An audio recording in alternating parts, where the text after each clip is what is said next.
Selamat pagi Bapak Ibu dan Saudari yang dikasihi Tuhan. Mari kita mengawali hari kerja dan aktivitas kita dengan bersama-sama merenungkan firman Tuhan yang telah dipersiapkan oleh Saudari Keisha M. Pesik, SSI Teol.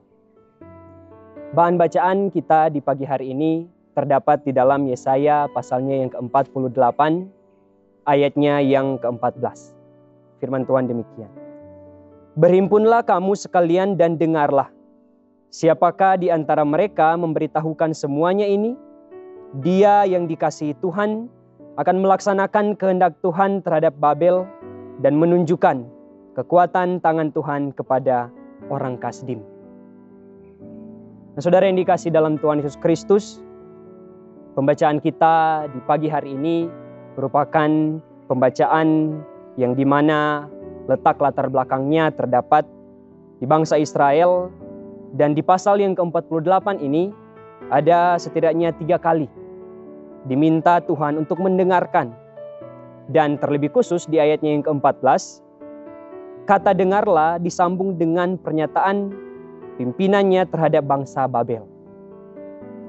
Kata dengar atau mendengarkan dalam bahasa Ibrani mempunyai arti tidak mengizinkan adanya pemisahan antara persepsi dengan tindakan.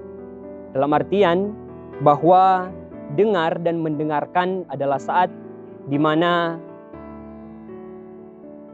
ada 2 hal yang tidak bisa kita lupa. Yang pertama adalah di saat kita mendengarkan, dan yang kedua adalah di saat kita bisa melakukan apa yang bisa kita dengarkan.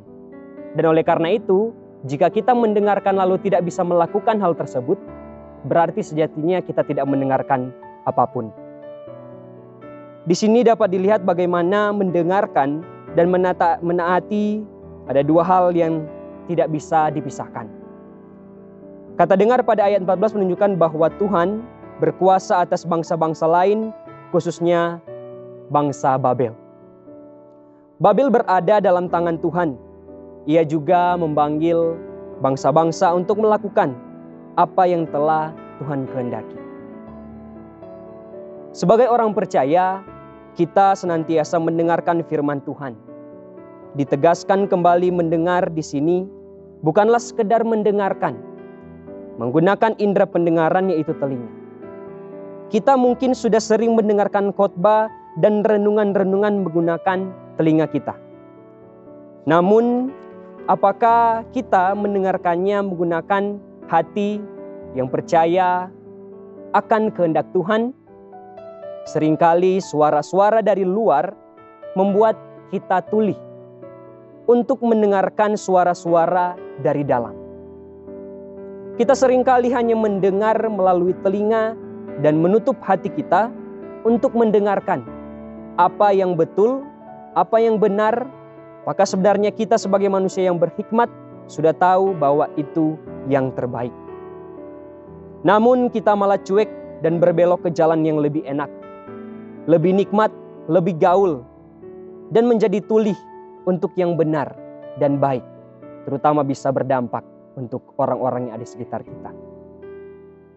Karena sesungguhnya mendengar adalah suara yang tidak menggunakan kata-kata, namun terpancar dari setiap tindakan kita.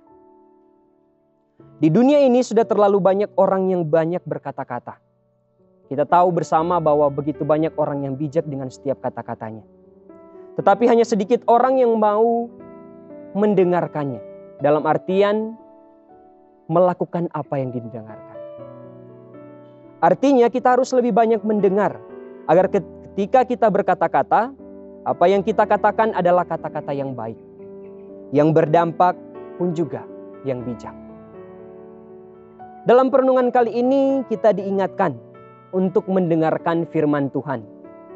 Mendengarkan Tuhan berbicara dalam hati kita karena Ia telah menganugerahkan hikmat untuk kita agar dapat menjalankan hidup yang diberkati untuk menjadi berkat bagi orang-orang di sekitar kita melalui tindakan kita yang sesuai dengan kehendak Tuhan. Saudara yang dikasihi dalam Tuhan Yesus Kristus, dalam Ulangan 28 ayatnya yang kedua mengatakan demikian. Segala berkat ini akan datang kepadamu dan menjadi bagianmu jika engkau mendengarkan suara Tuhan Allahmu.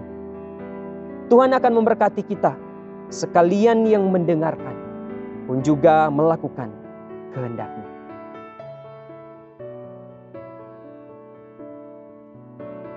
Refleksi firman Tuhan kita di pagi hari ini adalah jangan hanya kita mendengarkan saja, tetapi taati juga beserta dengan kita melakukan apa yang kita dengarkan.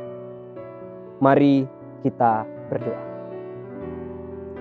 Ya Tuhan Yesus, tuntunlah kami untuk selalu mendengarkan dan menaati akan firman-Mu, yang dimana bukan hanya sekedar kami merasa luar biasa akan kebijakan-Mu, tetapi juga kami sadar akan apa yang harus kami lakukan di dalam kami mengetahui kebenaran firman-Mu, di dalam kami mengetahui mendengar apa yang baik. Dengan begitu setiap hikmat dan kebijaksanaan bisa berlaku di dalam kehidupan kami dengan layak. Oleh karena itu Tuhan, layakkan kami. Berikan kami karunia agar kami bisa menyadari setiap hal yang baik adalah di mana kami bisa bertindak baik untuk setiap orang yang ada di sekitar kami. Di dalam nama Tuhan Yesus. Amin.